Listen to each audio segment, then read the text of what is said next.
What's up guys, I'm Braylixanic, and I haven't updated my last montage tutorial in a while, so I figured I should chuck some extra more advanced tips in there for the people that are interested. So tip number one, I think is one of the most important, is that you should have a simple process of how you edit your montages. Me personally, what I do is I plan them, so I trim and lay them out, and then I add editing after.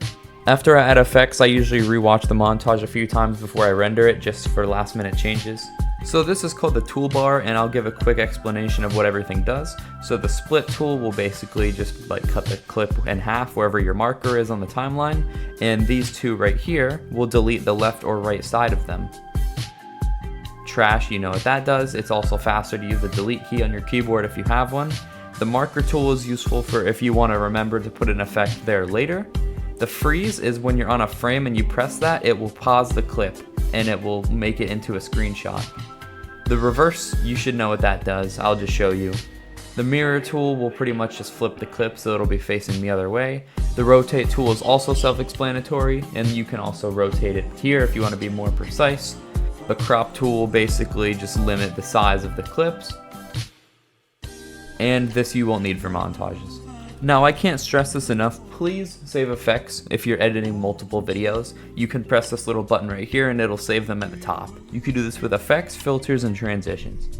So I do use the default shakes a lot, and I only use a select few of them, so I'm going to put a list on screen. For some of them I speed it up just depending on the pace of the montage. So this is color correction, and usually I will use an adjustment layer so I can adjust all of them at once. So you just create it up here, and you can edit saturation, sometimes contrast, brightness, and you can also edit sharpness at the bottom, which I think is pretty underrated sometimes. So this little button right here makes a keyframe, and what that does is if you create two of them, it'll basically just make a smooth animation in between them. So let's say if you want to make something fade out in a different way, then you can make a keyframe at the start with 100% and then at the end with 0%. So I actually didn't know this for a while. If you want to make the animation smoother, you right click on the clip and you click this button right here. And now you can edit the animation speed. So there's two types of velocity that most people use. They use the instant one, which I've been using. It's when there's no smoothness between the speeding and the slowing down of the clips. And there's also the one with speeding and slowing down of the clips. The first one's a lot easier, but the other one can look better for edits. Just follow the process on screen. Since I'm not too advanced with the second method, I'm just going to show where you can locate it, and you can also find a more advanced tutorial on the internet anywhere. Now I'm going to show you different kinds of flashes. So this little mini flash is really easy. So you make an adjustment layer and you edit some of the settings, and it's just keyframing.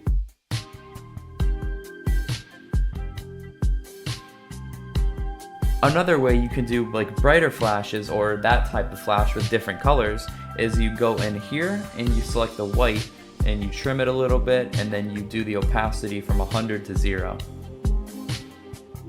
If you want them to be less visible shakes, you can lower the opacity of the first one, or you can do some sort of blend mode right here. Also, when using some more bright flashes like this, I tend to add a shake just because it looks nicer. Now, if you want to do the black border without shakes interfering with the actual border, then here's what you do. First, add the shake. Once you're done, create a compound clip, and then add the black border overlay. I'd recommend making it fade in if you want to do that, or you could always use a different animation for whatever you do. Now the Neuer filter is really easy. All you do is go to these settings for your color correction and then lower the saturation for every other color besides the ones you want to keep. You can also make the selected color more bright and saturated so it stands out a little bit more. If you want to blur specific parts of a clip, I copy it and move it into a second layer above it, and then I'll add the blur effect to that after I go in this masking option and I crop it to my liking.